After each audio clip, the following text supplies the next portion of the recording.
एक समय की बात है जब शहर से थोड़ी दूर में एक मंदिर बनाया जा रहा था। उस मंदिर के निर्माण में लकड़ियों का इस्तेमाल किया जा रहा था।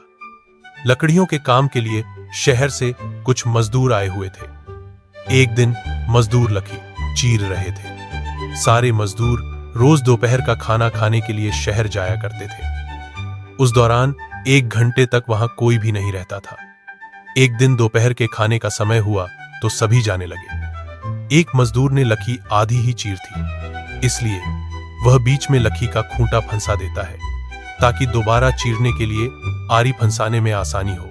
उनके जाने के कुछ समय बाद बंदरों का एक समूह वहां आ जाता है। उस समूह में एक शरारती बंदर था जो वहां पड़ी चीजों को उल्टा पुल्टा करने लगा। बंदरों के सरदार ने सभी को वहां रखी चीजों को छूने से मना किया। कुछ समय बाद सारे बंदर पेड़ों की तरफ वापस जाने लगे तो वह शरारती बंदर सबसे बचकर पीछे रह जाता है और उधम मचाने लगता है। शरारत करते करते उसकी नजर उस अधचिरे लकड़ी पर पड़ती है जिस पर मजदूर ने लकड़ी का खूंटा लगाया था।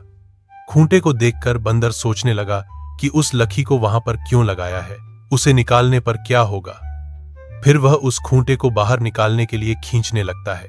बंदर के अधिक जोर लगाने पर वह खूंटा हिलने और खिसकने लगता है, जिसे देखकर बंदर खुश होता है और जोर लगाकर उस खूंटे को सरकाने लगता है। वह खूंटे को निकालने में इतना मगन हो जाता है कि उसे पता ही नहीं चलता कि कब उसकी पूंछ दोनों पाटों के बीच में गई।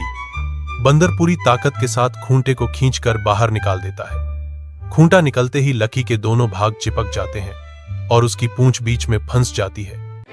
पूंछ के फंसने पर बंदर दर्द के मारे चिल्लाने लगता है और तभी मजदूर भी वहां पहुंच जाते हैं। उन्हें देखकर बंदर भागने के लिए जोर लगाता है तो पूंछ टूट जाती है।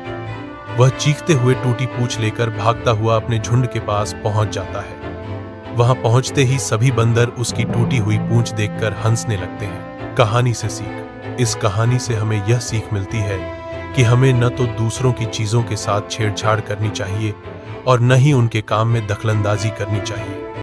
ऐसा करने से हमें ही नुकसान होता है।